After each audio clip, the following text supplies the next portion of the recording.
So I just recently passed 500 days in my Minecraft Bedrock world, and here are all 500 days from the very beginning to make this full Minecraft movie. I'm Knight Cirque, and let's begin with day 1. Day 1 begins with me spawning in the Badlands right in between two deserts, and soon after I spawn I see 2 villages and a desert temple. So I punch my very first tree and make my way towards the village. Once I get to the village, I decide to just borrow some stuff.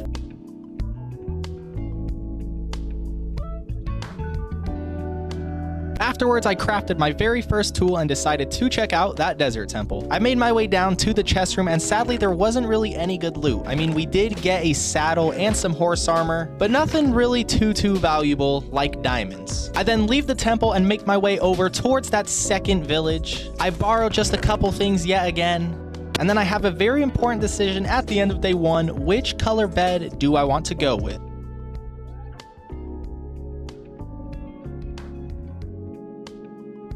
Day 2 begins with me making my way over towards the jungle I see at the very end of this desert. After exploring the jungle for a little bit, I do see that this is not a big jungle, so I decide to craft a chest with a bow and go look for a bigger jungle. While I was boating, I saw a ruined nether portal in the distance, so I went to check that out, and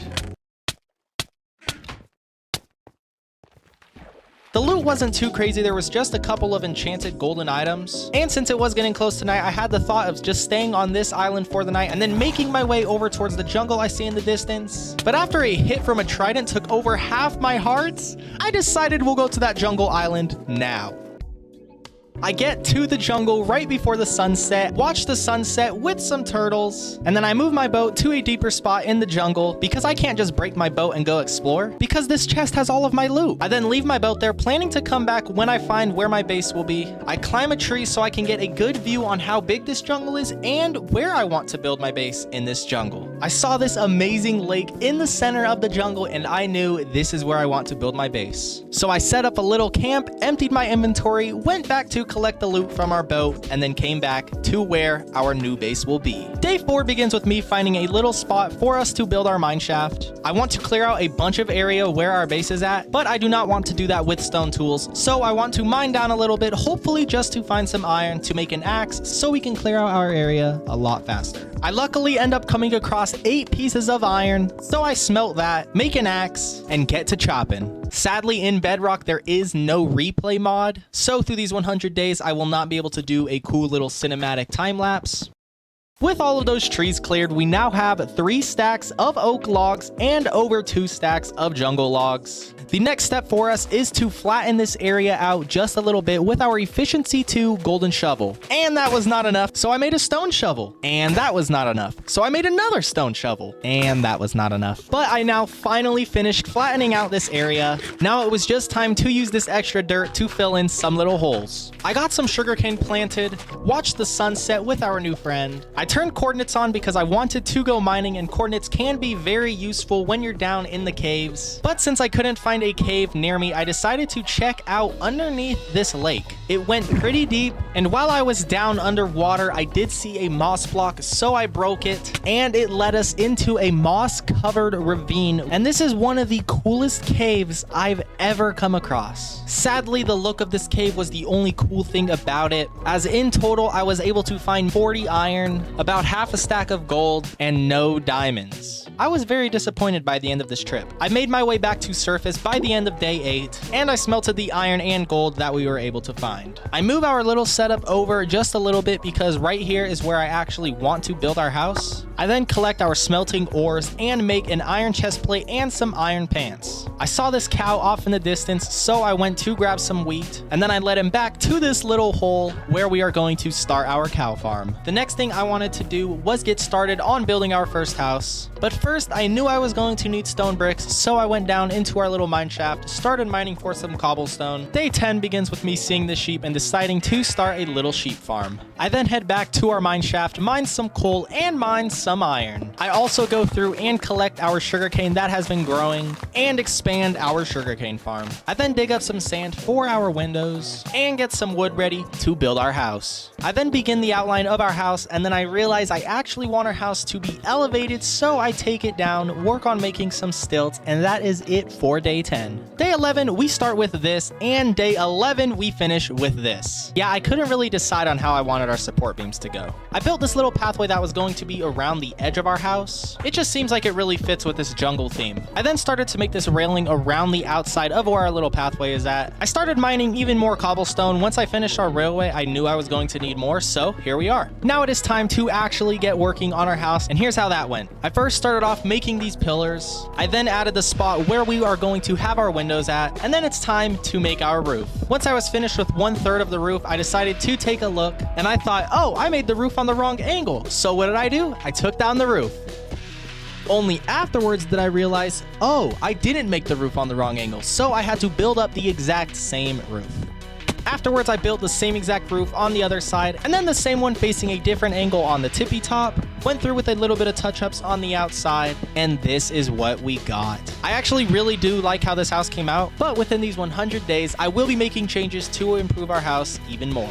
I spent the rest of day 16 and day 17 working on the interior of our house, and this is what we got.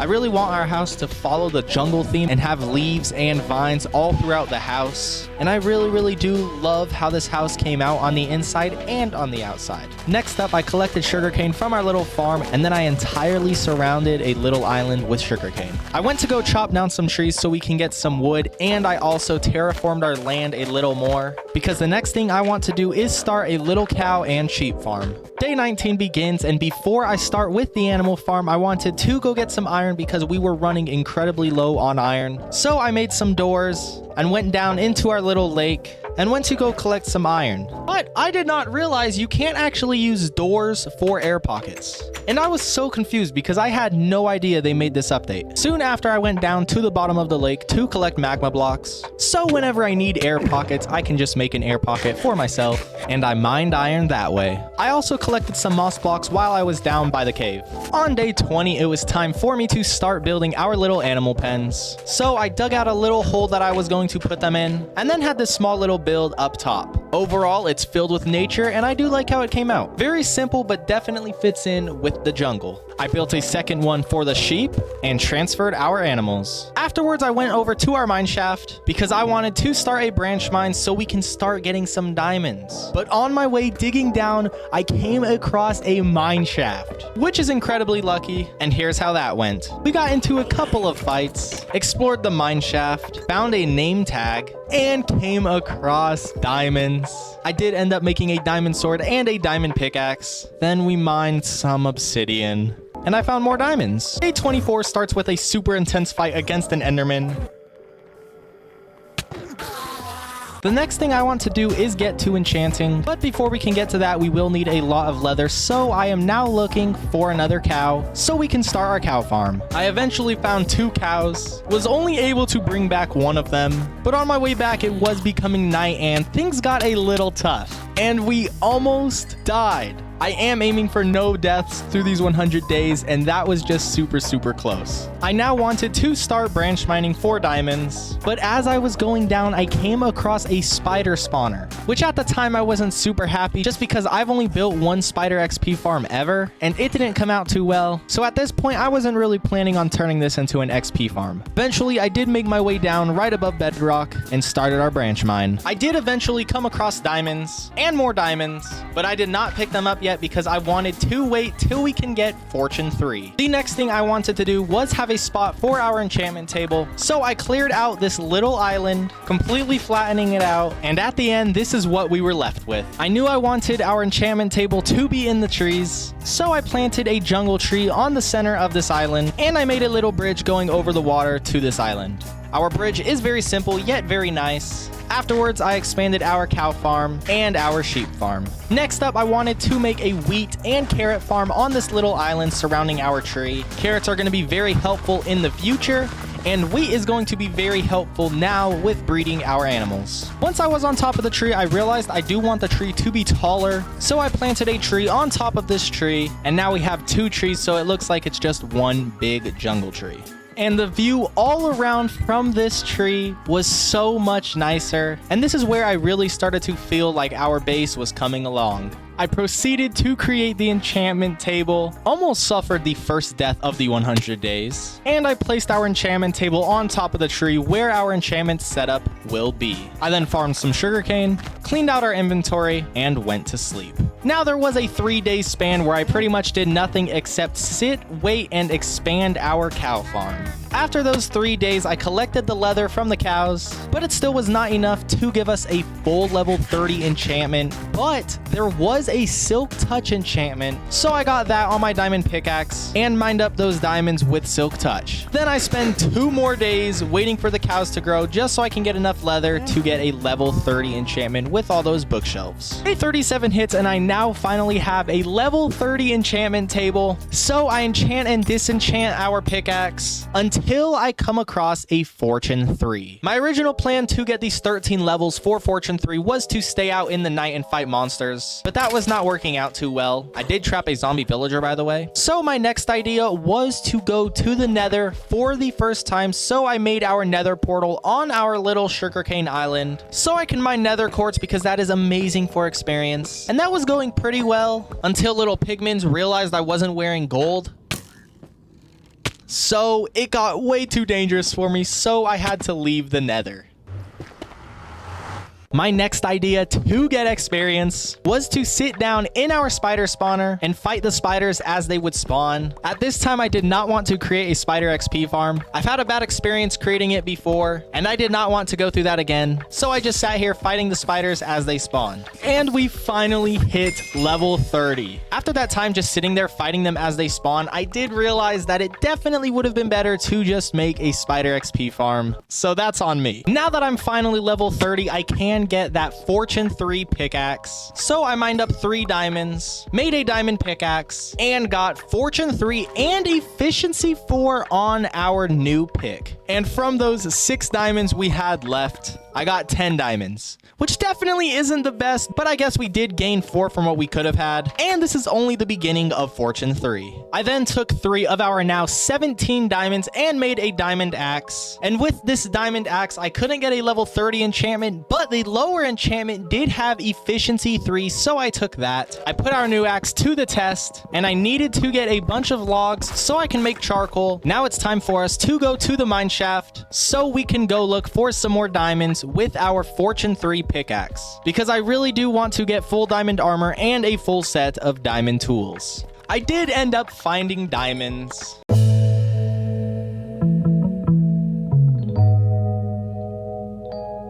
There were 10 diamonds, and with our Fortune 3, we did get 24 diamonds. Now, since I've never come across a vein that big before, I did show that I have never switched this world into creative or activated cheats on this world, just because that was very strange to me.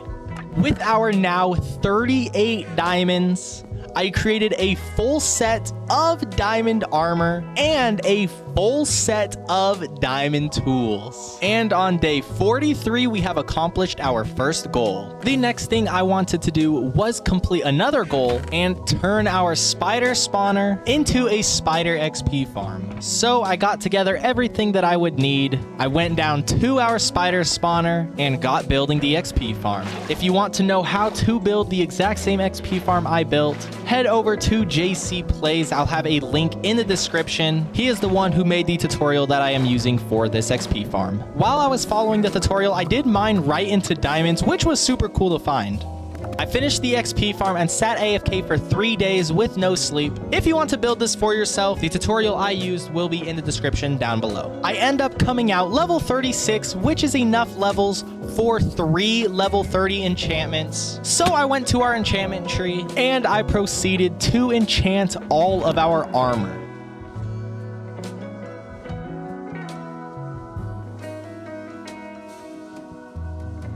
We are just about halfway through and things are looking great. I do want to say, if you are enjoying this so far, please consider leaving a like and subscribing if you haven't done so already. If you do like survival Let's Plays, I do currently have a 1.19 Java survival Let's Play series going on right now. Earlier in these 100 days, I enchanted a diamond sword and just got Unbreaking 3. So I went to enchant another diamond sword. I reset the enchantment one time and I saw a sharpness 4. So I sat AFK in our spider XP farm for days 50 and 51 to get these 8 levels I needed. Now on day 52, I am level 30, so I can enchant this diamond sword. And I enchanted it for sharpness 4, and I ended up getting looting 3, unbreaking 3, and knockback 2 on it. And the whole reason I wanted to enchant a sword was because I was getting ready to go into the nether. Because the next thing I want to do is face the ender dragon. But to do that, I need ender pearls and blaze powder. Day 53, I got everything I needed to head into the nether safely, including turning on my coordinates, which turned out to be a great decision.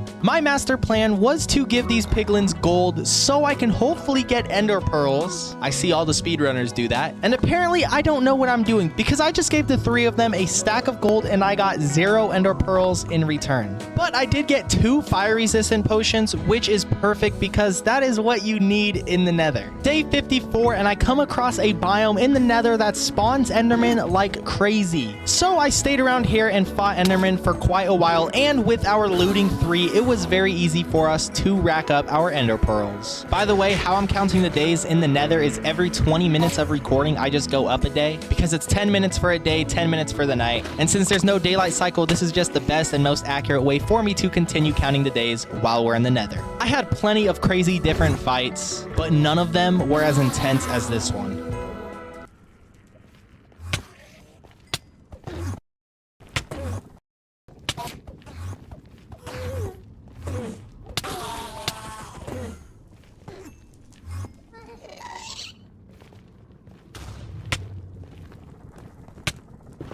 Down to half a heart, and I am just hoping so bad that I do not die right here. To possibly lose all of my loot this deep in the nether. And then I gotta make this crazy jump right here. But we do end up being safe, and I just sat here after my life flashed before my eyes. Day 55 and 1,500 blocks away from spawn, and I still have not come across another fortress. So now I thought it was time for me to go back to spawn and possibly look in a different direction. But sadly for me, the craziness was not over yet. I threw this ender pearl not realizing I would overthrow the little cliff, and I landed in a lava fall. I luckily did have this fire resistance potion on me, but this was yet again another point where my heart was racing like crazy. Right here is the last close call in the nether. I actually opened my inventory, but when I did that, I was actually looking at the enderman and I didn't get too close to dying, but I really was scared at this point. Day 57, and I finally made it back to our portal. I emptied out my inventory, preparing to go back to the nether, but head off into a different direction to hopefully find a nether fortress. And that is exactly what I do. Day 58 comes along, and I head off in the exact opposite direction that I went in last time, in hopes for a nether fortress. And after going 400 blocks, I finally come across a nether fortress with a blaze spawner. So I kind of build around the blaze spawner so a gas doesn't blow it up, and I sat here collecting blaze rods. I make it back the morning of day 59, and I am almost ready to face the ender dragon. I then spend all of day 59 chopping down trees. After coming that close to death, I just wanted a day to relax. Day 60, and it's time to continue preparation for the ender dragon fight. I enchant my very first bow and get unbreaking 3 and power 4. The next thing I wanted was infinity, so I enchanted and disenchanted until I found that. I finally did end up coming across infinity, and guess what? It is now time to sit AFK at our spider XP farm yet again. I do make my way up as it's turning night, and I get infinity. I then make another diamond chest plate, hoping to get a nice enchantment to combine it with the one we have now, but I do only end up getting unbreaking 2. I then combine our 2 enchanted bows, combine our 2 enchanted chest plates, and heal all of our armor. I then make Eyes of Ender, and it is time to find where the end is at. I throw my first Ender Eye, and it points back towards the direction of spawn, and it doesn't break, and actually none of my Ender Eyes through this whole process broke. Day 64, and we are back at spawn following our Ender Eye. I did come across a ruined nether portal and another desert temple, but there was really nothing to mention from either of them. I did come across this desert temple that was buried within a village, which is super cool, but the loot was nothing too crazy at this point of the game where we're at now. I then traveled off a bit through another Eye of Ender, and it was pointing right back to the village we were just at. And yes, the stronghold is located under this village. It was now time to travel back home, drop off all of this loot we've gathered, and gear up completely for this fight. Before I left for this crazy battle, I've named our panda that's been with us since the beginning Billy, gave him some bamboo, and it was time for us to go back to the stronghold. Bum, bum, bum. As I was right in front of the portal, I set up a little camp where I dropped off some extra armor and set my spawn just in case I did happen to die. And on day 67, it's time for us to take on the Ender Dragon. For this Ender Dragon fight, I was going to do live commentary, but that wasn't really working out, so the Ender Dragon spawns and the fight begins. Before I started to fight the Ender Dragon, the only thing I wanted to do was take out these towers, but I had such a hard time doing so.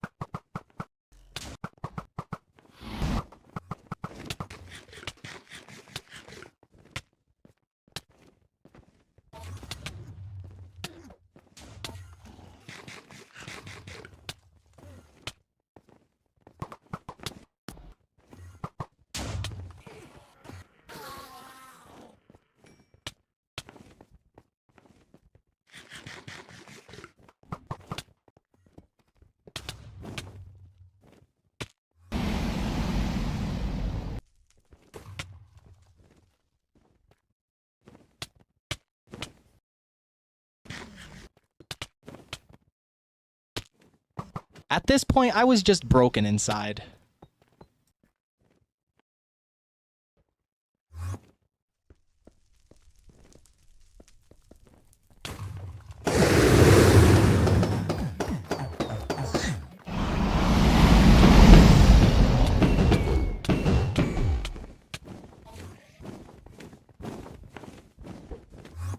Yet again, another point where my heart is pounding like crazy.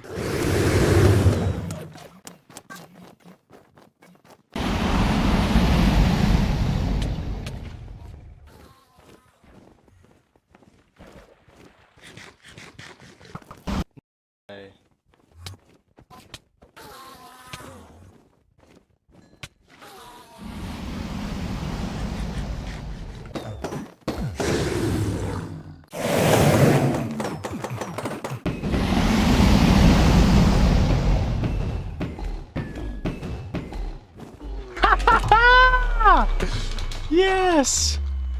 Oh my gosh! Oh. Yes! I have no idea what day it is, but let's go! The Enderman made that so much harder. The next time I ever do that, I'm definitely wearing a pumpkin head. We successfully defeated the Ender Dragon on day 68. And on day 69, I make my way back to home base. Overall, I did have fun fighting the Ender Dragon. There were 2 points where we got down to half a heart, and I think 2 more points where we got down to 2 hearts. It definitely was very difficult, especially with my bow accuracy and me accidentally looking at the Enderman a bunch. Before day 70 even hits, we have now completed all 3 of our goals I had from the beginning. And now I want to use these 60 levels to enchant, and then afterwards I want to get an iron farm started. We still have 31 days to go. Let's do this. Now it is time to enchant with these 60 levels. So first I enchant a shovel and get Unbreaking 3, Fortune 3, and Efficiency 4. Then I had to create a new axe because I left my Efficiency 3 axe back at the stronghold, and after resetting the axe enchantment 1 time, I got an Efficiency 4 axe.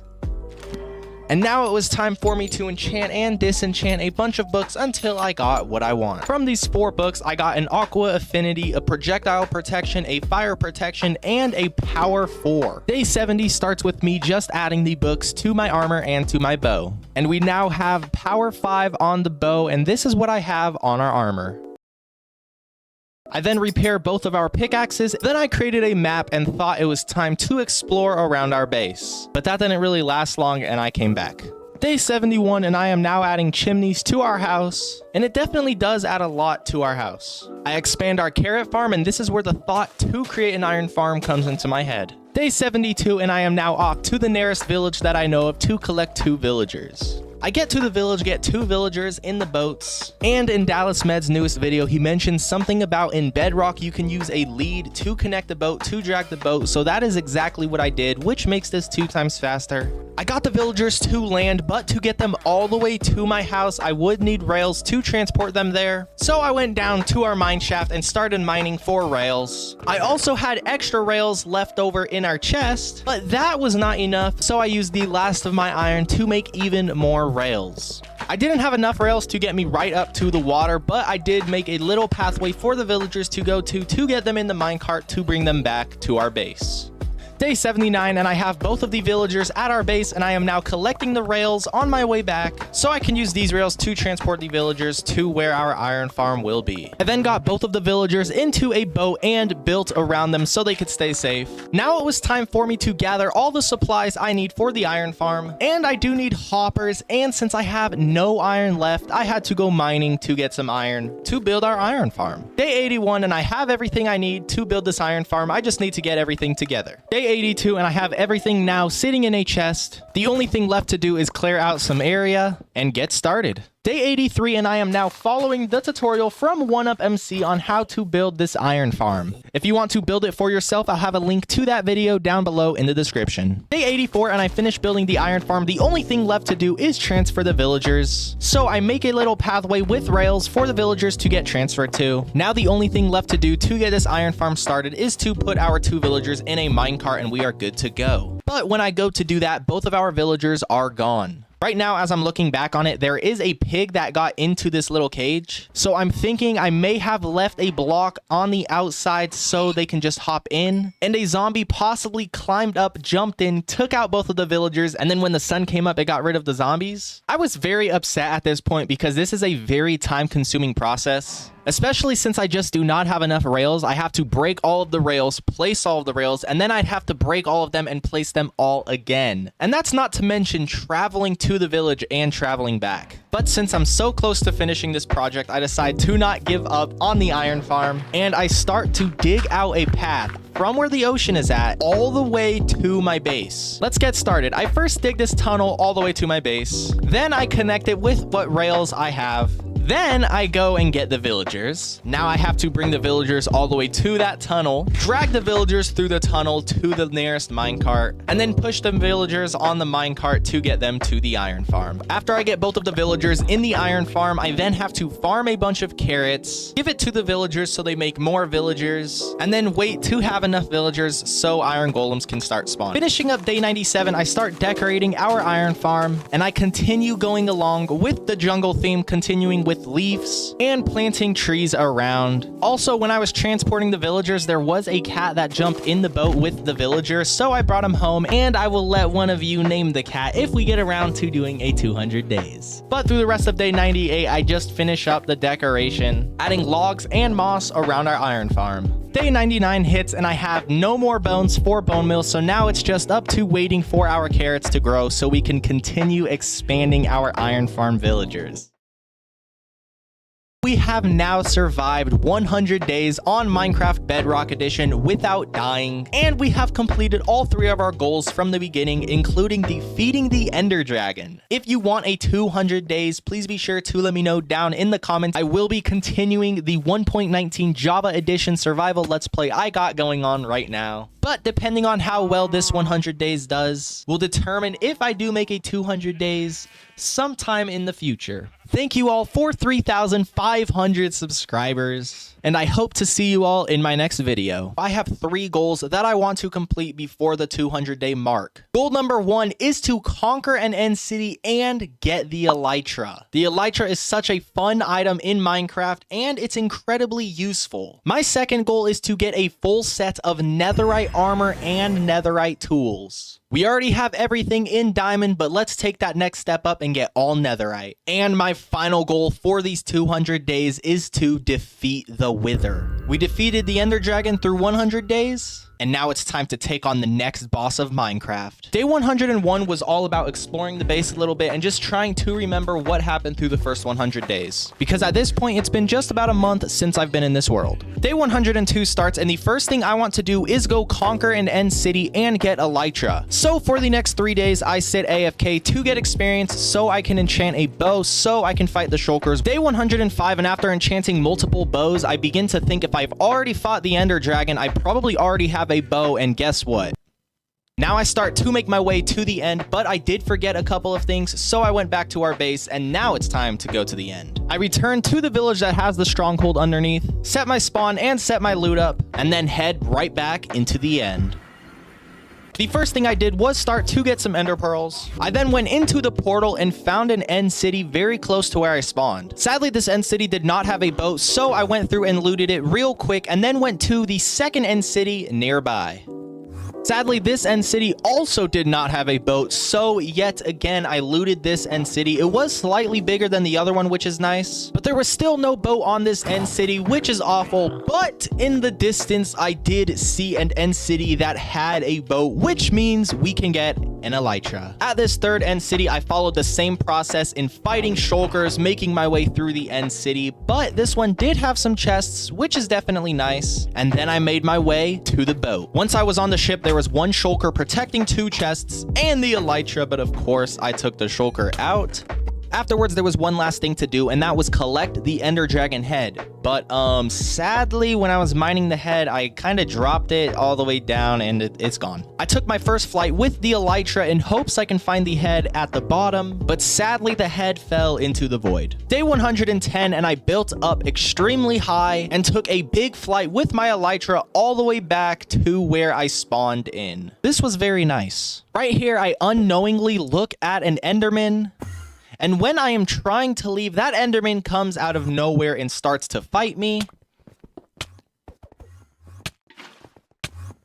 And I suffer my first death on day 110. With that death, I have sadly failed the challenge of going 200 days in Minecraft Bedrock Edition without dying. But since this isn't a hardcore world and dying is just a part of Bedrock Edition, these 200 days and this video will continue. I then grab some gear, fight some Endermen, and make my way back to my loot. I didn't lose any loot, which is very good. And as I go back to the end portal to get back home, there is XP on the floor, and I run around, and I do believe that this is leftover XP from the Ender Dragon fight because I end up gaining 30 levels from this.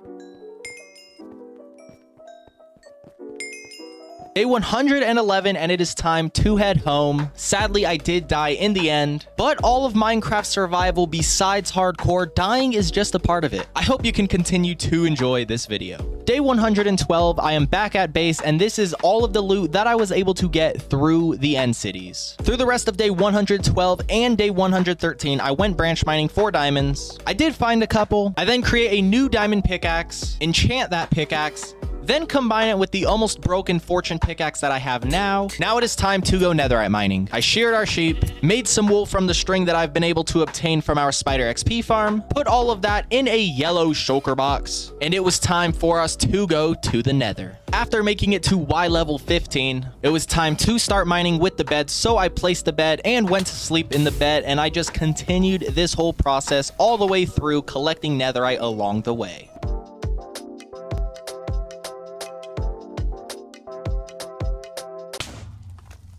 And I die for the second time. I am sorry for dying again. A goal of mine was to try not to die at all, and within these last 6 days, I've now died twice. I made my way back to collect my loot. Luckily, I did not lose any netherite, but I did end up losing my diamond helmet, chest plate, and leggings. So I decided that was it for netherite mining for now. I did have a leftover diamond chest plate and 8 diamonds, so I made some diamond leggings, but I was still 4 diamonds short for a diamond helmet, so I spent the rest of day 116 mining for more diamonds. After I had full diamond armor, yet again, I made 3 netherite ingots and turned our sword, our pickaxe, and our pair of boots into netherite. netherite. I then sat AFK for the next 4 days so I can get enough experience to enchant our helmet and our leggings. Our leggings got protection 4 while our helmet got respiration 3. I expanded our carrot farm because our iron farm actually hasn't been going because we just do not have enough villagers, so I need more carrots to breed the villagers. The next thing I wanted to do was more of a fun project. So for the rest of day 121 and day 122, I break bamboo, cut down some trees, and flatten out the land a bit, clearing up some space for what I wanted to do next. I spend all of day 123 mining stone. I then enchanted and disenchanted a new diamond helmet just to try and get aqua affinity. I then combine our 2 diamond helmets to have respiration 3 and aqua affinity, so I can mine gravel that was underwater. But that process was not too fast because I do not have efficiency on the shovel that I'm using, because my current efficiency shovel has fortune, and when you mine gravel with fortune, you pretty much only need flint, and right now I need gravel for the build I want to do. I then enchant and disenchant a diamond shovel just so I can get efficiency, and then I go to sit AFK yet again, this time for 3 days to get the experience so I can get an efficiency shovel that does not have silk touch. I enchanted our shovel with efficiency 4, combined it with the unbreaking 3 shovel, and then I mined gravel underwater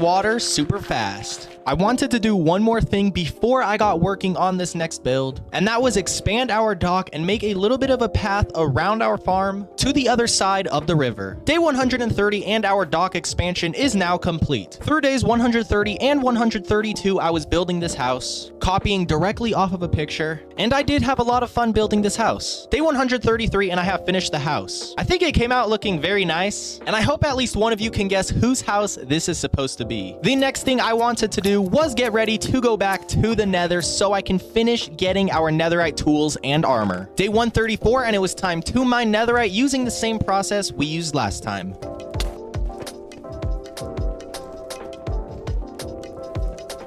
After mining, I ended up with 24 ancient debris. I crafted 6 netherite ingots, and on day 137, I've completed my second goal. I also added stairs in my mine shaft because running up and down with no stairs has been taking way too long. Day 138, and I want to travel, but my elytra right now does not have unbreaking on it. So before I leave, I enchanted and disenchanted until I can get unbreaking 3. Afterwards, it was time to sit AFK. Day 142, and I re-rolled a couple more times. Then finally got unbreaking 3, so I sat AFK for just one more day, and then I enchanted, put unbreaking 3 on our elytra, then put unbreaking 2 on our boots, and since our boots were so weak, I went back to go mine for netherite.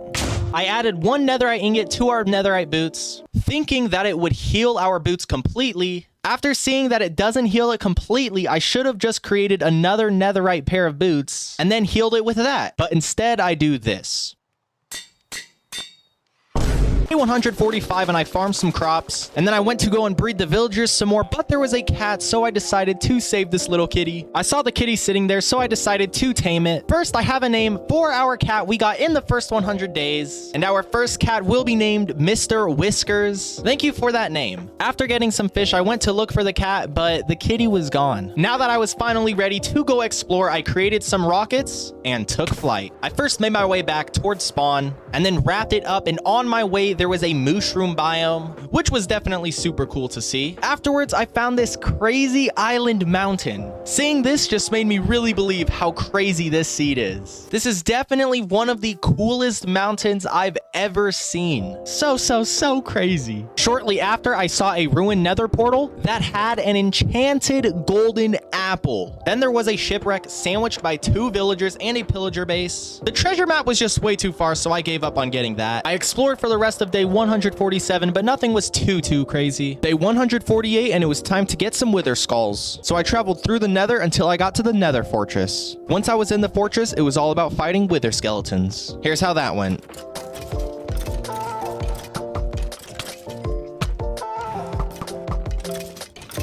And after a whole day of fighting, this happened. I got my very first wither skull, and I just needed to do that 2 more times.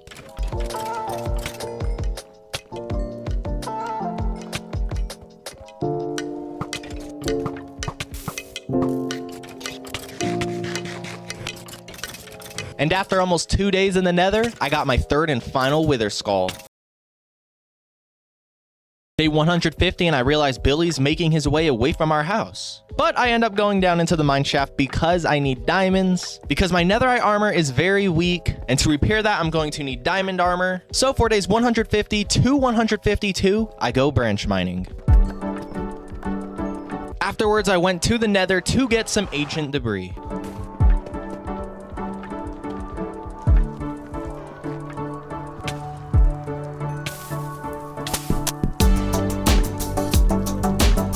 Day 155, I create 6 netherite ingots and a full set of diamond armor.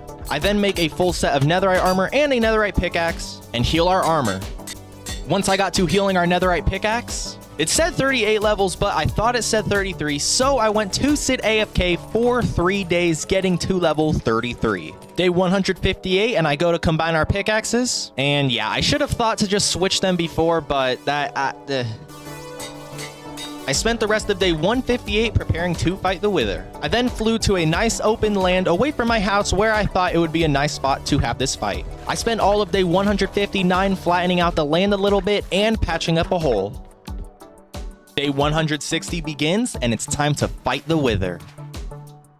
The Wither spawns, I have all of my gear ready, and the fight begins.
On day 160, I have defeated the Wither and completed my third and final goal. The Wither fight wasn't as hard as I remember it to be in Bedrock Edition, but that could just be because I had full netherite armor and a bunch of golden apples, or because the difficulty was on normal. The next thing I did was make a beacon, so I collected the 3 obsidian I need and made that beacon. My iron farm has not been working to this point, and since I want to make a max beacon, I went to go mine some iron. I got about 5 stacks of iron from that mining trip, so I spent day 163 smelting it and organizing my loot. Day 164, and I used all of my iron for the beacon, and I didn't even have a third of what I needed. Since my iron farm was still not producing any iron, I went to go farm carrots, so hopefully after I breed the villagers, they can start spawning iron golems so I can finally get some iron. After waiting, an iron golem finally spawned, and I was so happy to get this iron farm started. I then sat AFK for an additional 2 days, and then when I went to check on how the iron farm was going, it wasn't. The iron golems stopped spawning in the hole, and they started to spawn underwater, literally 5 blocks away from where the iron farm is. Like, this is how close the underwater cave was. And when I built this, I had no idea iron golems could spawn underwater. Here's a quick rundown on how things went for the next 13 days. Iron golems would keep spawning underwater, which would not give me iron. So the only thing I can do was eliminate the iron golems that were underwater, and then try to patch up that little cave that they're spawning in. I kind of just did a bit of a random patch because it doesn't need to be fully filled. I believe as there's a block that's not 3 high, they won't be able to spawn. So I was just spamming right click, placing all of this dirt just to create a small enough amount of space that they can't spawn in. Once I saw an iron golem spawn, I thought I fixed the problem, so I sat AFK. But when I came back, there were no more iron golems spawning yet again. So I went to patch up the hole some more. But sadly, there were little spots like this that the iron golems would spawn in. So I had to swim through and patch up the hole even tighter. After a lot of patching, I waited to see if multiple iron golems would spawn to see if I really fixed the problem, and multiple would start to spawn. So it was time for me to sit AFK yet again. And after sitting AFK and watching the iron count go up, I was confident that I fixed the problem. But soon after, the iron count stopped going up yet again. I then did what I should have done at the very beginning, which was place slabs. That would have saved so much time. After that, I really did fix this issue, and I sat AFK from day 181 to day 192, getting a lot of iron for a maxed out beacon. Day 193, and I finally have enough iron to build a full beacon. I finished building the beacon, and I didn't want to just have it in a random place, so I decided I was going to make a nice little background build for the beacon. I harvested our crops, built a dock going to the Nether Island, and on day 194, I started clearing out some land where I'll be placing the beacon build. In total, I spent 2 days breaking bamboo, chopping down trees, and flattening out the land. Day 196 hits, and I build the beacon, and then I start working on a build for the background. I wanted to do this so when you look at the beacon looks even cooler, and mainly so the thumbnail looks really cool, as I have a nice build in the background with the beacon. Overall, this took me 3 days to build. There was a lot of placing blocks and breaking blocks, and then a lot of checking just to make sure it looks cool. I wanted it to look like the entrance to a castle. And finally, I worked on making a little bit of a pathway connecting all of our builds in this world. Day 200 has hit, and this is 200 days in Minecraft Bedrock Edition. Through these next 100 days leading up to 300, I have 3 main goals. First off, I want to build a villager trading hall. We are 200 days in and we have mending on absolutely nothing. Goal number 2 is to build a better XP farm. Our current XP farm is just too slow, and in 200 days, we spent too much time AFKing for levels. And the final goal is to conquer an ocean monument. I've never done this before, so I'm looking forward to the new challenge. I'm Knight Cirque, and this is 300 days in Minecraft Bedrock Edition.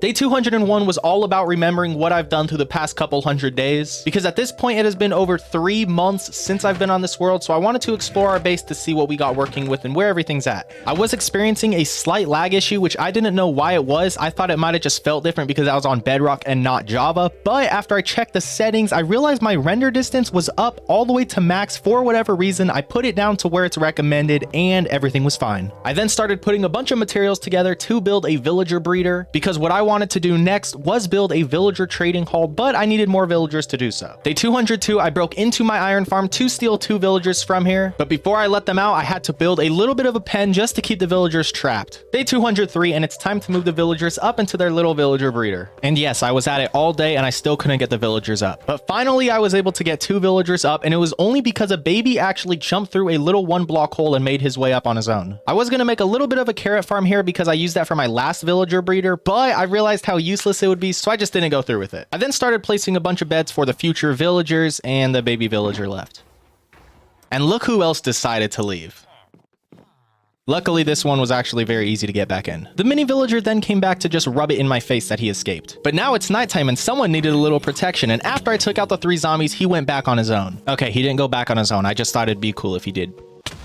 And yeah, a creeper nearly killed me because of this villager. But you know, as they say, lightning never strikes twice in the same place, and neither do creepers. What I meant to say was lightning never strikes 3 times in the same place, and neither do creepers.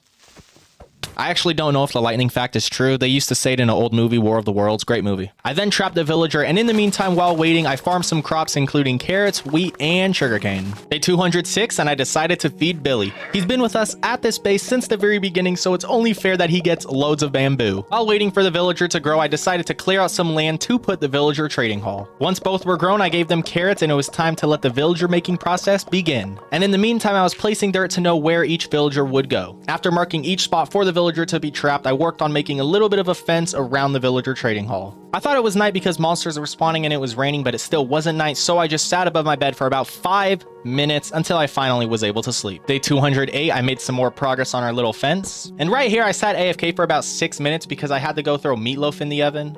And on day 209, I finished building the trading hall. 10 days in, and I began transferring the villagers to their little boxes, which with the baby villagers, it was mostly easy because they would just walk out the fence themselves into the minecart, so it was pretty easy transferring them. Although this did take a lot more time than it probably should have because I was taking the villagers before I let the amount breed that I needed. So every time I would take a villager, it would just slow down the process because I had to wait for the villagers to grow, and when the villagers were grown, I had to wait for them to actually make new villagers. Day 216, and it was time to finish transporting the villagers. And finally, on day 217, all of the villagers were where they need to be, mostly. And now it was finally time to start giving these villagers their trades. But for some reason, when I would place down the lectern, the villager wouldn't change. So I thought it had something to do with all of the tables that I had set at the iron farm, so I went through and destroyed all of those. By the way, the reason I am not using my netherite axe right now is because it's incredibly low on health and I do not have mending on the axe. After destroying the iron farm and placing the lectern, the villager next to the villager I wanted actually was the villager becoming the villager I wanted. So what I did now is place the lectern, break the lectern, and keep resetting the enchantments until this villager gives me the enchanted book that I want. And finally, I got the mending, which was perfect. I quickly made a trade just to lock him into that trade so I didn't risk losing the mending. Afterwards, I wanted a farmer villager so I can trade carrots, and I was starting to realize that I have a bit of a problem, and that problem was, since I built this trading hall so close to our breeder and there's all of those other villagers, some of the jobs were given to the villagers that weren't even trapped. So I went through this massive process of trying to place fletching tables in certain spots and then trying to break this and trying to break that, trying to just do a bunch of different things because I really didn't want to take out the villagers that weren't in the hall. But sometimes we have to do things that we don't want to do. Now my problem was mostly fixed, so I reset this villager a ton until I finally got Unbreaking 3. At least now I know never to build a villager trading hall against anything else that has villagers around. It was now time to start trading with villagers to get emeralds so I can get some mending and Unbreaking 3. And with the mending and Unbreaking 3, I went ahead and put it on my axe. Afterwards, I used most of the extra wood that I had left to trade for some more emeralds. And in order to get more woods for sticks to trade for emeralds, I would need this axe to be healed. So I sat AFK at our spider XP farm for 2 days, healing our axe. I then spend days 225 and 226 clearing out this area right behind our little castle entrance. And the reason for that is because I wanted wood for sticks for trades, and I also wanted to clear out a nice open area for a future build.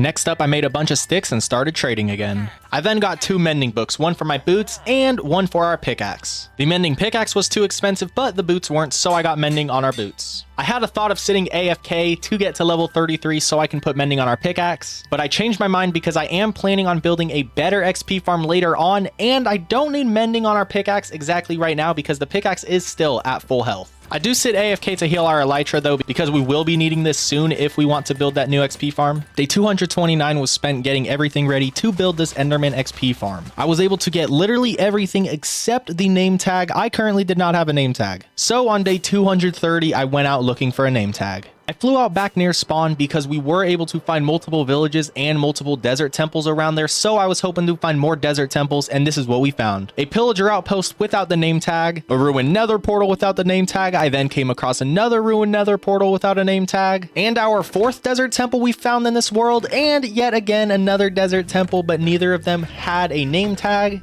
I then found a village hoping for a name tag. I don't actually know if name tags spawn in villages, but it was worth a shot. And after all of this exploring, I came across this. Yes, a floating shipwreck. This is the first time I ever saw a floating shipwreck. I decided to turn the coordinates on just so you can see where this is in case you've played in this world, because I do have the seed down in the description if you want to play along. And I don't know how rare or common this is, but this is the first time I've ever seen a floating shipwreck, and it was pretty dang cool. And the other half of the boat was in the water. It did have a buried treasure map, but I looked around and I couldn't find the buried treasure. For some reason, this buried treasure wasn't marked on sand, which I didn't know was even possible for it to not be on a beach. I spent the rest of day 231 looking for a structure that could possibly hold a name tag, but by the end of the day, I had no luck. On day 232, I remembered that we actually have a mine shaft under our base, and I know I did not explore the entire mine shaft, so I decided we can go back to our base and look for a name tag in the mine shaft. Day 233, I'm back in the mine shaft, and I find diamonds right off the start. Great sign. I then come across a new chest, and I had this strong feeling that a name tag would be in here, but I was wrong. I then come across another diamond and some more diamonds on top of that, and then a minecart that I do pass at first, but luckily on my way back I do see it, and I am so glad I saw it because this minecart had the name tag.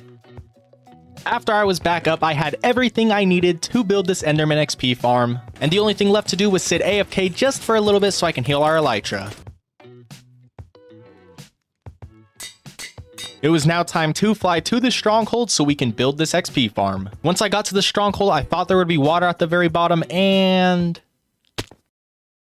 Luckily, I had feather falling 4, otherwise I would have died and I would have had to walk all the way back.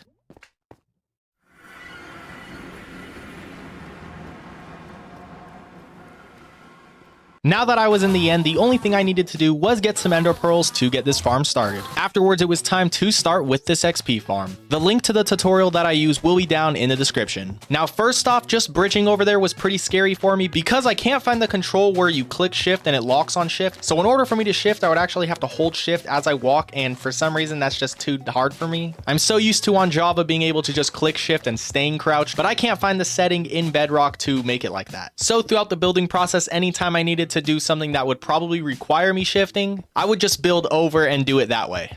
This was my first time ever building an Enderman XP farm, and it actually was pretty easy, as most things are when I use a tutorial. The only difficulty I had was with this Endermite. He just would not stop attacking me. And for such a small mob, it has such a big range. And after spending 3 days building this XP farm, I was finally done. I did end up sitting AFK for another day so I can get to level 33, so I can get mending on our netherite pickaxe. And this farm is definitely faster than the one we currently have now. Although sadly, I'm not able to fully AFK just because of the mob cramming. I think there's maybe 10 endermen that can be here at once. After hitting level 33, it was time to go back home. After I was home, I did some trades to get emeralds to get the mending book, and now we have mending on our pickaxe. I then checked out some enchantments on other pieces of armor, and it was time to get back to trading with villagers, as well as also harvesting some crops and planting the potatoes I found earlier in the shipwreck. Day 241, and I trade for 2 Unbreaking 3 books and a mending book. And after trading for just a few more emeralds, I was able to get another mending book. Before I did that, I was able to put protection 3 on our helmet. It was now time to go back to our XP farm so I can get to level 30 so I can add more enchantments to our armor. And I sat halfway AFK for all of day 242. I'm now level 30, and it's time to upgrade our gear. I put Unbreaking 3 on our helmet, and then I put Mending and Unbreaking 3 on our leggings. I then see this random barrel, and it had a bunch of rails from a previous project. And earlier when I was transporting the villagers to the trading hall, I had to make brand new rails because I couldn't find our previous rails that I knew I made. And here they were the whole time. The next thing I did was extend our bridge into a new direction to a different part of the jungle, and at the end it looked like this, and I really do like how it came out with all the different little curves. And now it was time to terraform this land. I first started off by getting rid of all of the bamboo, and then I went through digging a lot of dirt. Afterwards, I planted a little bit of a bamboo wall around this area, and this is what we were left with. On day 248, I tend to our animals, breeding the cows, breeding the sheep, and sharing the sheep, along with making sure that Billy doesn't go too far away from home. On day 249, I went looking for an ocean monument. I have never once conquered an ocean monument ever, so I was really looking forward to doing that here in this series. And towards the back half of day 249, I found the ocean monument. I put the coordinates up and I tried to mine, but I couldn't mine the roots, and then when I tried to mine the wood, I couldn't mine the wood, and I was so confused at this point until I realized that it's because of the Guardian. I then fly back home, and on day 250, it was time to gear up for this fight. And here is everything that I will be using to conquer this ocean monument. And on day 251, I start with a jump scare. But now it's time to take on this fight. The first thing I do is try to mine a sea lantern, but I have the mining fatigue, so I quickly drink a bucket of milk, then I get the sea lantern, but then I get hit with the mining fatigue again. Now it's time to look for a guardian just to see what they're like fighting. I come across my first guardian and the fight begins. This first fight wasn't too difficult, but having knockback on my sword actually makes this fight much more difficult than it should be. Especially because guardians have ranged attacks and I don't, so hitting them back just gives them a bigger advantage. Afterwards, I found the entrance to the ocean monument, and since doors do not actually create air pockets on Bedrock anymore, which I don't know why, I decided to try and make an air pocket for myself, which it was actually very difficult just because I kept getting hit with the mining fatigue. Yep, the second I drink the milk, I get hit with the mining fatigue every time again, over and over and over.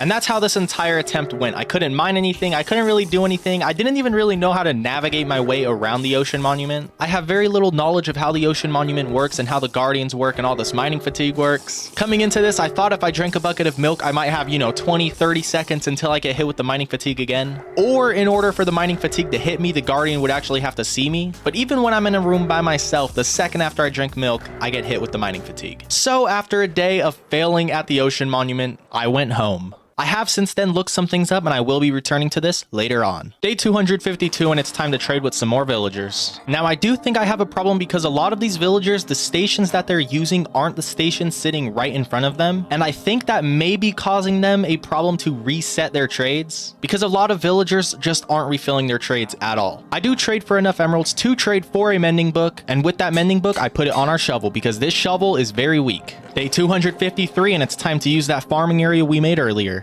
The first thing I do is start with building a bit of a pathway, and then the next thing I wanted to do was make a little bit of a fountain for our farm. And almost 2 days after I started building the fountain, I was finally finished, and some pillagers decided to say hi.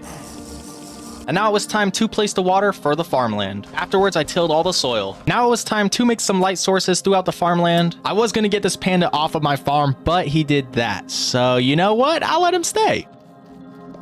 And then I planted wheat, carrots, and what potatoes we had grown. On day 258, our farm was complete, besides it being completely filled with crops. And the rest of this day was spent getting materials ready to build a raid farm. And by the end of the day, I had everything ready. On day 259, I ventured out to the pillager base we found earlier. The link to the tutorial that I used will be down in the description. The process of building this, just like the Enderman XP farm, wasn't too difficult besides one thing, and that one thing was transporting the villager. Now, it's not that it was too difficult to transport the villager, so first off, it took me an entire day to drag the villager from the village to the raid farm. Afterwards, I had to climb up the scaffolding with the villager on a lead, and this was actually very scary because if he would have fell, he could have died, and then I'd have to spend an entire new day going and getting another villager. And once I got up to the top, it got even more scary as he was dangling there and just bouncing around. I was so worried this entire time that the lead was just going to break and he was just going to fall. Luckily though, eventually I did get him up top, and after he was up top, all I had to do was push him over the little box that he'll be staying in, and there we go, the villager is now secured. I then added 2 extra layers on the raid farm, and it was time to take out a captain to give this a go. And right after taking out the captain, I flew up to our raid farm, and guess what? A raid started.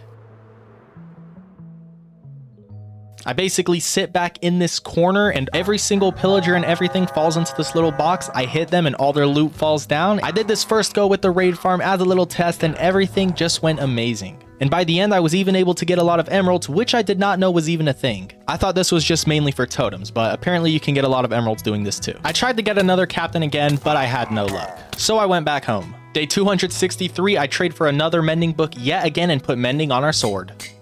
I then went back to our raid farm yet again because I wanted to get more emeralds, and after taking out a captain, I started yet again another raid.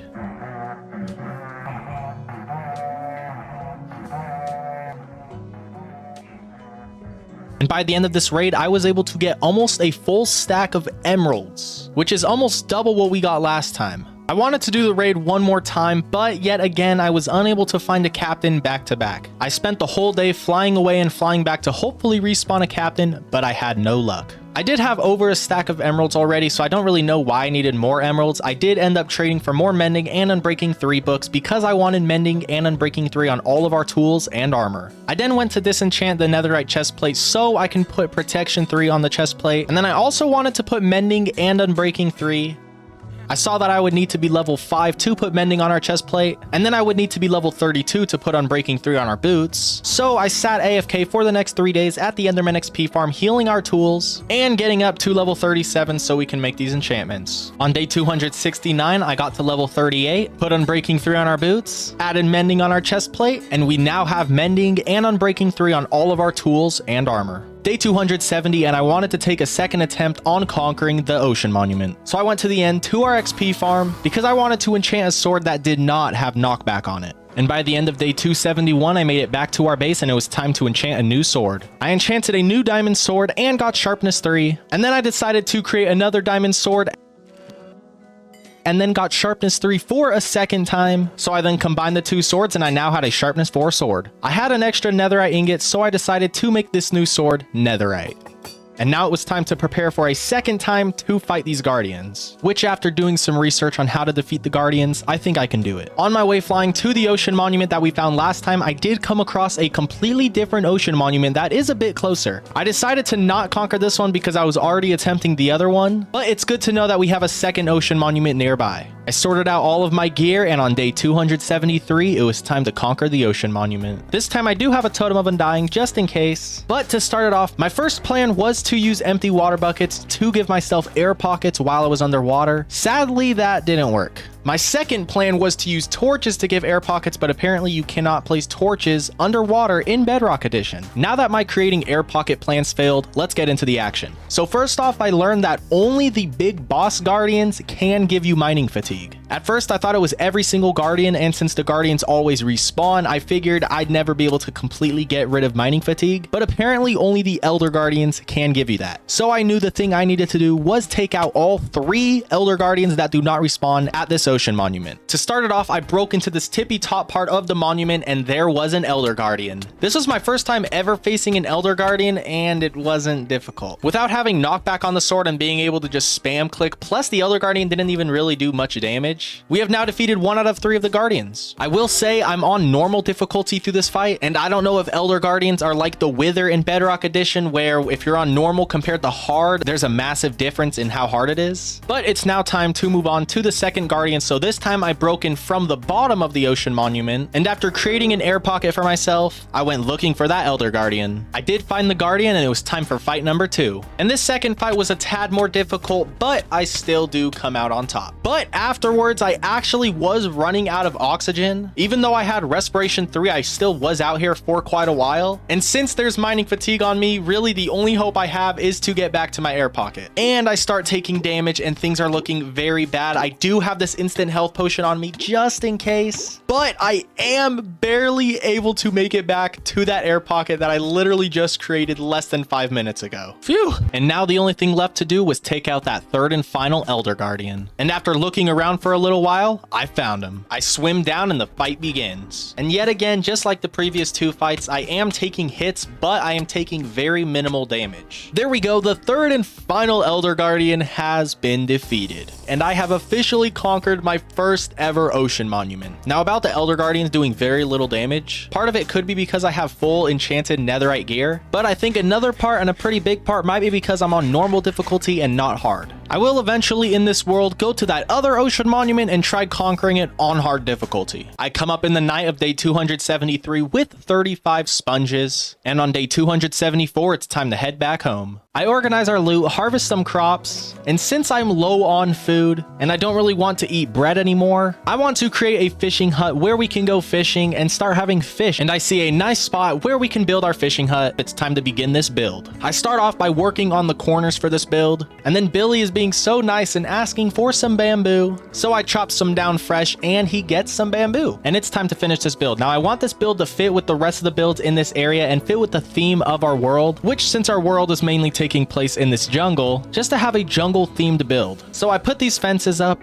then I move to working on the roof. I also place down some bushes around the area and add some leaves to the roof. Next up, I wanted to work on the floor for this build, and this floor is just all stone, just kind of in a random way. And our fishing hut is complete. I really do like how this build came out. I hope all of you do as well. This build definitely fits the jungle theme of our base, and I really like just adding this big jungle tree into the build. And we have a nice little spot up here to fish from. I then spend all of day 277 fishing, and by the end of the day, this is what we had. And now I wanted to clear out this entire island and just make it into a bamboo island, because I thought that it would look cool once it's all fully grown. I cleared out the entire island and then planted bamboo, and this was the finished ungrown product. I decided to check on our farm, and it's actually looking very nice now that all the bamboo is growing out. Sadly though, the crops don't really grow too much because the bedrock simulation distance, I think is what it's called, is very low, as in these crops won't really grow unless I'm like right next to the crops. The next thing I wanted to do was go mining for netherite, and the reason for that is to turn this diamond shovel netherite, because once I combine it with the current shovel I have, I will have an efficiency 5 netherite shovel. Because this diamond shovel has efficiency 4 on it, and since I'm never ever going to use this shovel, it only makes sense to combine the 2 shovels, but it needs to be netherite in order to do that. So I head to the nether and I begin mining for netherite. And after spending almost 2 days in the nether, I finally get 4 ancient debris. And then when I come back out, it's the night of day 281. And now it's time to make a netherite shovel and then combine our netherite shovel. Our silk touch pickaxe still doesn't have mending on it. So to get the emeralds to trade for mending, I decided to fly over to our raid farm. And the desert when it's raining actually looks very nice. But once I got to the raid farm, I was unable to find the captain. And after spending an entire day looking for a captain and I still couldn't find a captain, I decided to fly away to hopefully get out of the render distance so maybe a new one spawns in. But as I was flying away, I came across a pillager base that is pretty much touching a village. I've never once seen this before, so it was actually very cool. And because I've never seen it, I'm thinking maybe some of you haven't seen it. So I turned on the coordinates. If you are playing in this world, you can come here too. I saw the pillager captain in the base, but I knew if I got bad omen right there, I would start a raid at this village and that would not be good. So first off, I decided to sleep the night, and then I had to get this captain to follow me away from the village. Just so when I get bad omen, I can start a raid at our raid farm and not start a raid on this innocent village. Now, it was pretty easy to get the captain to follow me, but he was dealing quite some damage. But luckily, I did have this crossbow, so I was able to take out his backup, so it was just me and him. And with this armor, it really didn't do all too much damage. Eventually, we were far enough away from the village, so I took out the captain, flew back to our raid farm, and started a new raid.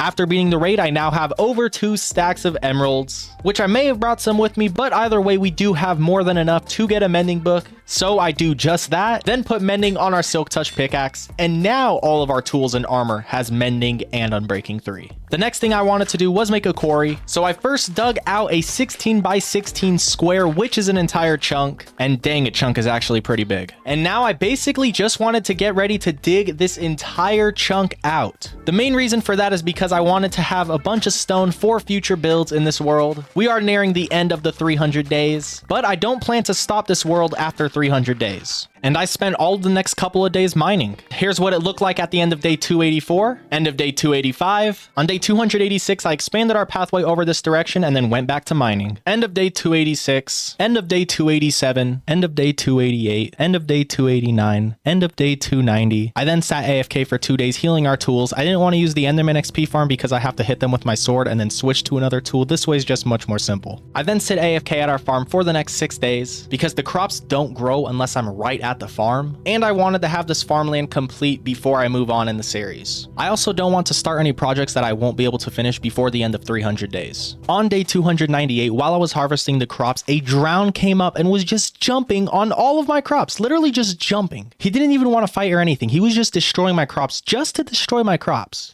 Like, actually, what the heck? He hits me one time and he doesn't even want to hit me again. He literally was just only doing this just to destroy my crops.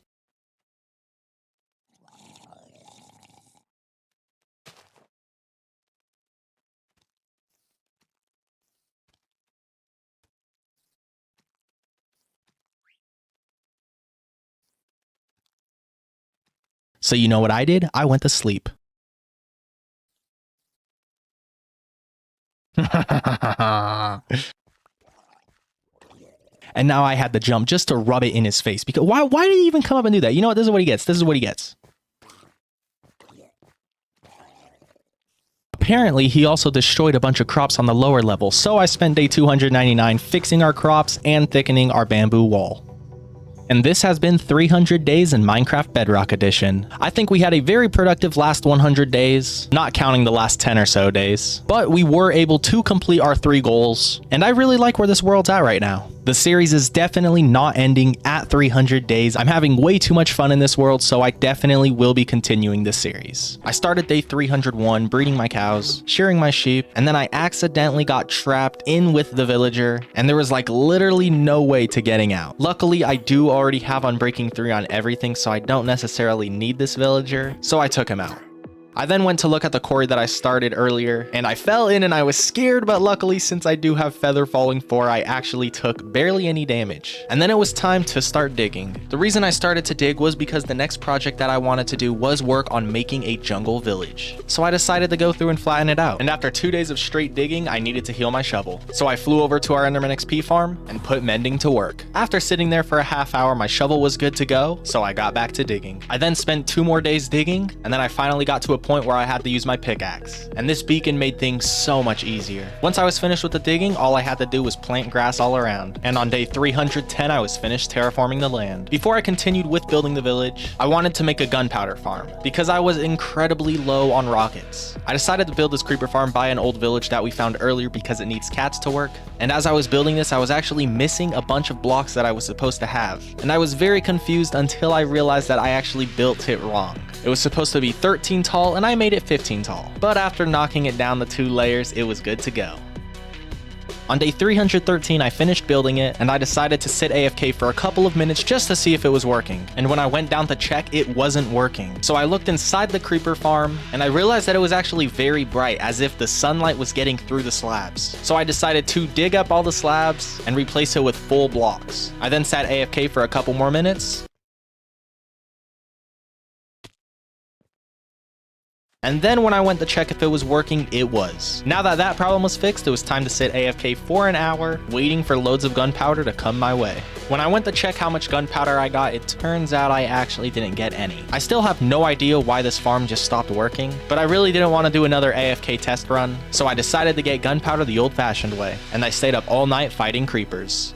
By the morning of day 318, I managed to get 41 gunpowder and flew back home with my final 3 rockets. Once I was back home, I decided to dig up my quarry once again, but this time with the beacon. After 2 days, my pickaxe was very low, so I flew over to our Enderman XP farm yet again to heal my pickaxe and heal my shovel yet again. Day 324, and it's time to start building in the village. So what I did first was spend this entire day chopping down trees. Day 325, and I started working on the wall of the village. And by the end of the day, this is what I was left with. Day 326 hits, and I start working on the interior wall of the village. And the design I went with for the interior was the same design that I've used multiple times in the past, with this type of roughed up wall retainer. And the base of this village was finally complete. It was now time to actually start building in this village, so I got working on this first house in the front corner, and after just under 3 days, I was left with this. And as far as the first house of this village goes, I'm actually pretty happy with it. Day 331, I get some more food because I'm running low on bread. Then I move on to getting some greenery to put around the village, and now it's time to get working on the second house in this village. This house, just like every house in this village, I really want to fit with the jungle theme. And yet again, I'm working with another free build, just a house that I haven't built previously, whether it was a test world or in a different world. And by the end of day 332, I was finished with the second house in this village. And I think I like this house slightly more than the first house that I built in this village. I then began to work on a windmill. The design I use is very similar to what I did in a previous video. Now in the middle of building this windmill, I ran out of wood, so I had to go and get some more wood.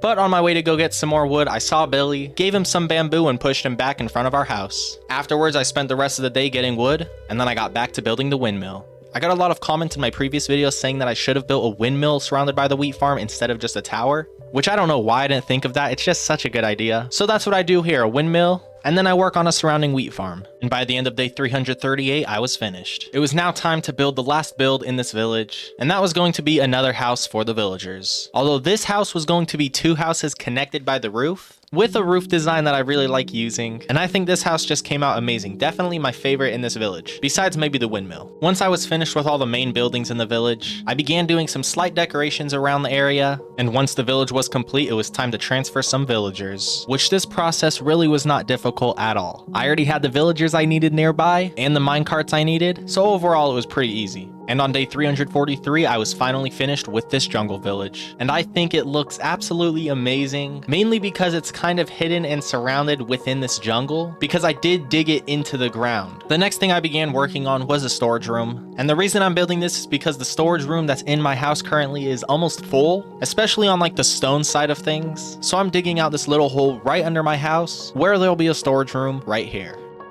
On day 350, I placed my final chest, and the storage room right under my house was complete. And now the next build that I wanted to get working on was a build for the mineshaft. And this build is a very simple build. I just wanted it to look like a bit of a boulder with some ores in it right on top of the mineshaft. And it came out pretty nice. It definitely fits with the mineshaft. I then began to clear out some trees because I wanted to build a bigger cow and sheep farm. So I terraformed a bit of the land, planted some trees to go along with the build, and then transferred our animals. What I wanted to do now was start a new project, and that that was building a jungle oasis in the middle of the desert. I'll get more on that in just a couple days. But for now, to start it off, I spent all of day 352 chopping down trees. And then on day 353, I got everything ready in 2 shulker boxes to bring to the desert. On day 355, it was time to begin this jungle oasis. And I would be transforming this desert village into a jungle oasis village. Now, the village I chose is the village that our end is under, just because we go there a lot to get levels. So I thought it was perfect to have a nice little getaway over here. Now, to start it off, I wanted to keep every house exactly where they're at and exactly how they look, except I just wanted to replace all of the blocks with jungle themed blocks. And that includes jungle wood and stone. So I spent multiple days here just replacing every single house to be a jungle house. After I had every house in this village replaced to a jungle house, it was time to completely fill in all of the surrounding land with grass, or at least starting off with dirt. Now, in total, to replace all of this land, it took over 135 stacks of dirt. I filled up 5 shulker boxes and my inventory with dirt just to replace all of the sand. I mean, this is all of the progress I made after using an entire shulker box of dirt. And finally, after over 20 days of placing dirt, breaking sand, I was finally finished with covering this land in grass. Well, technically it wasn't grass yet, so I did have to sit AFK for 3 days to let the grass grow throughout the entire village. But before I did that, I also planted some trees and bamboo, which after it'll be grown, it will help so much. I also finally turned up my simulation distance so this would actually work, unlike some problems that I've had in the past in this world. I sat AFK for 3 days to let the grass spread and the plants grow. Day 394 hits and this jungle village oasis is complete. And here's a look at it from a distance, and I really like how this came out. For the main reason being that it's completely surrounded in desert, and then you just have this nice patch of jungle right in the middle of it. Now that I look back on it, I do see that it could use a lot more water. So in a few days, I will come back to this and finish it up with some nice water. I then sat AFK for the rest of day 394 and another 2 days to heal my tools and my elytra because it was pretty much broken. To start off day 397, I begin digging out some area to put some more water in. And by the end of the day, I was left with this. I then dig out more land around this oasis to put more water in, and on day 399, I was finished. 400 days in this world, and I am just now starting to do my first nether build. Now, before I get into what I'm building and what I'm going to build in the nether, I will say how I'm going to be counting the days in the nether is every 10 minutes, I will count 1 day. Because I got this comment saying that time moves 2 times as fast in the nether, and because Google never gave me an answer. So technically, while I'm in the nether, the time will be moving 2 times as fast. But overall, for the days, it will pretty much continue how it's been for me. Because I have been sleeping every single night in the overworld, which would be 10 minutes per day. So in the nether, it will just continue like that with 10 minutes per day. Now on to what I'm building here. It's just a bit of a nether hub. Just a safe spot for my portal to be, and to work as a home base while I'm in the nether. I don't spend much time in the nether because I don't like the nether, but it'll be nice to get some builds done in the nether. Day 404 and I'm finished with my opening nether build. I then prepared to do some nether exploring because I wanted to continue with the theme of these final 200 days, and that is all about villages. So I will now go and move on to building a nether village. I've already built a jungle village, transformed a desert village into a jungle oasis village. Now let's get to building a nether village. Now for this nether village, I wanted every block I use in this village to be nether based. So I collect some soul sand, then move on to this crimson forest and collect all types of blocks from here, then move on to a warped forest and collect a ton of blocks from here,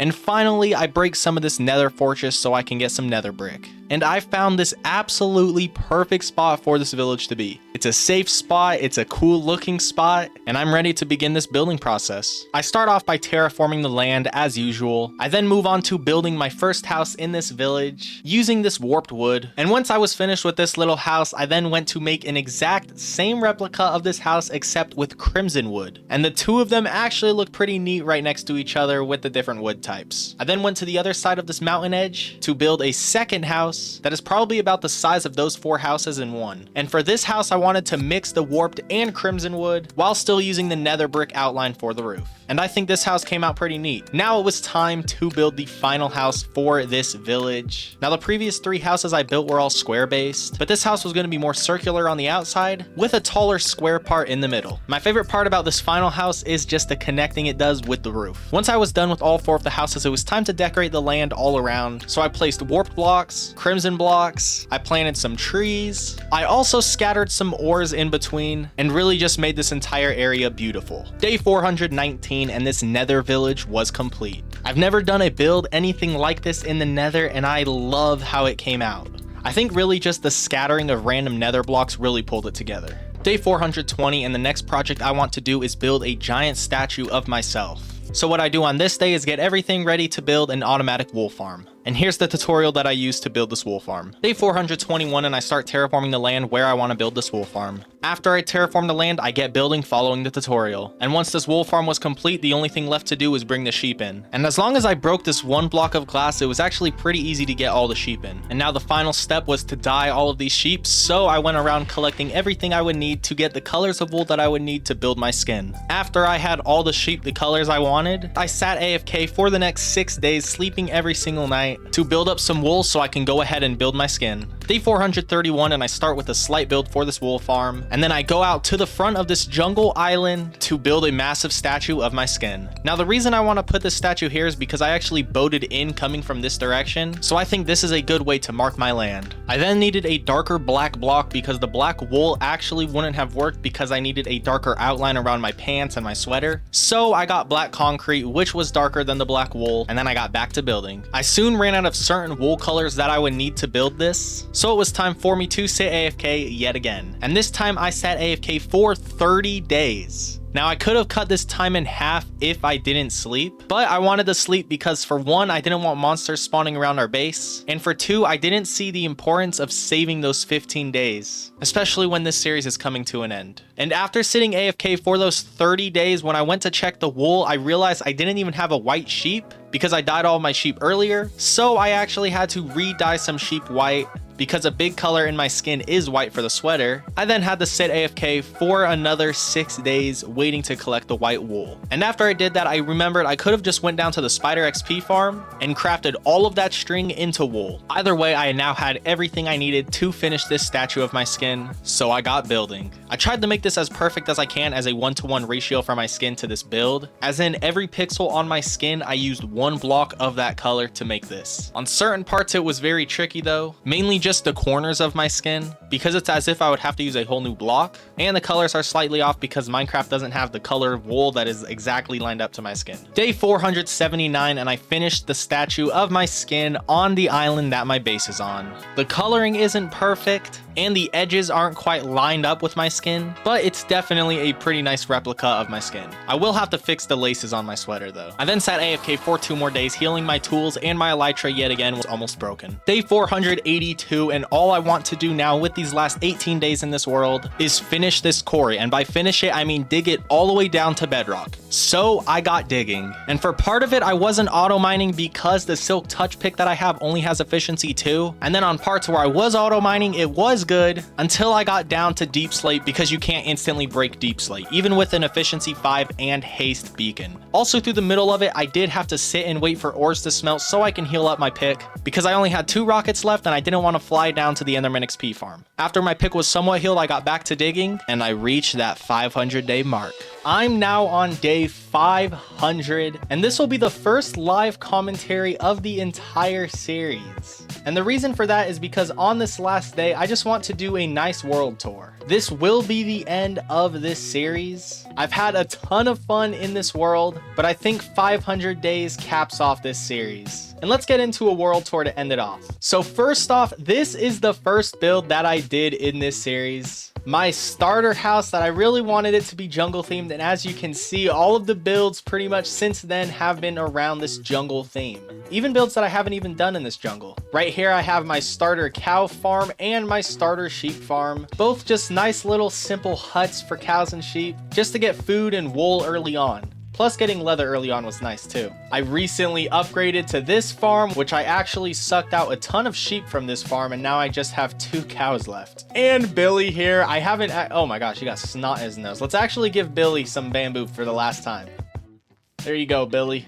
Enjoy. Here's the wool farm. I believe this is my most recent build. This tour is coming in a 500 days video, so I mean pretty much everything I've done is already in this video. So I guess this world tour at the end is kind of just like a recap. I have my mine shaft here with some ores, and then down there there's a spider XP farm and a bit of a mine shaft. I never really built down there like at all, which is something that I was planning on doing, but I guess I just never got around to it. These last 500 days have actually been the last 6 months for me. About the last week of September of 2022 is when I started recording for the 100 days. That video came out October 1st. And then 200 days came out November 1st. 300 days came out just about 2 months ago from when I'm recording this. And here we are with 400 days coming out somewhere in the middle of April. Right here is my nice fishing hut, which I actually really like this build. I never actually used it besides the day that I built it, but I do think it's pretty nice. And then of course right here, this bamboo island, which I didn't make it for any actual reason. I just thought it, you know, just a nice patch of land just filled with all bamboo is pretty cool, I guess. And this tree, which is actually a pretty big part because it's kind of like the center of this area and the biggest tree in the jungle, and my enchantment table is actually up there. I also believe this is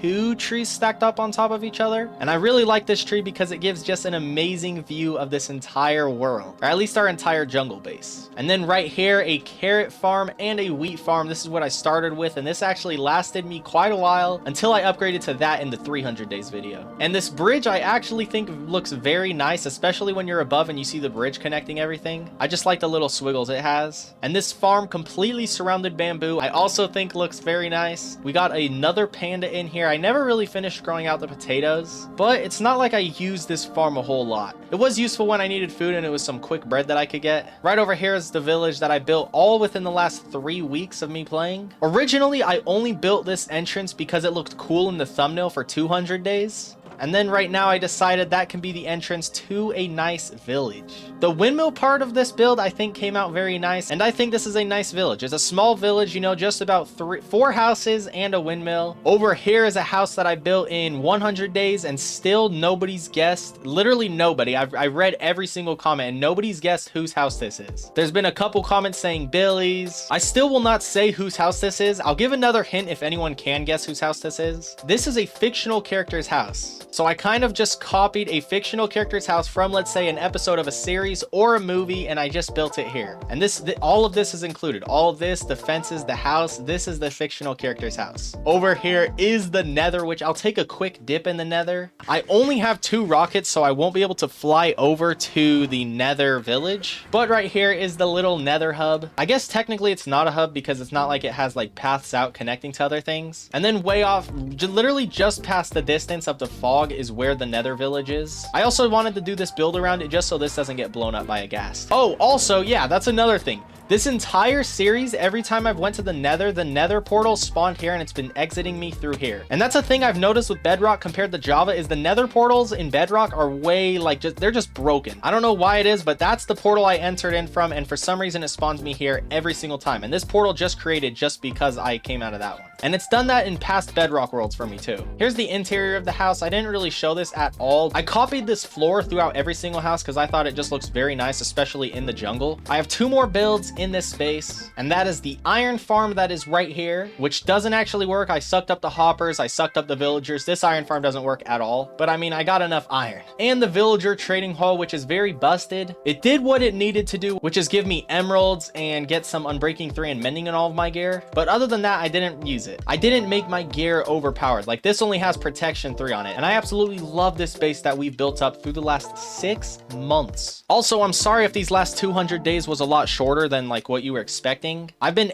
oh, and you can see my skin in the distance. Okay, that looks a lot cooler than I thought it would. I haven't seen that yet. I've been editing this as I record, and I haven't finished with this last part, but so far it's just about 11 minutes, which averages out to be about 5.5 minutes per 100 days, which is incredibly short. I would have edited it slower so we have more content through these last 200 days, but I didn't want the last 200 days to be very slow because I kind of dragged it on with how I edited it. But this is my jungle base that I've been building up, and there are a couple more builds outside of this jungle base, so let's go to that. And these are my last 2 rockets, so I will have to make them last. And oh, that looks so nice. I've made this flight over this ocean so many times, and I remember actually Oh my gosh, I'm getting a phone call right now. I remember when we found that early on in the 100 days video, and then I saw that jungle. Oh my gosh, my skin looks so, okay, that's exactly how I wanted it to be. Once you start seeing my jungle island, you see my skin there, that's exactly how I want it to be. I'm so happy it looks like that. Right there is the gunpowder farm that actually didn't work for some reason. I tested it, it worked, and then when I went to actually do it again, it literally didn't work.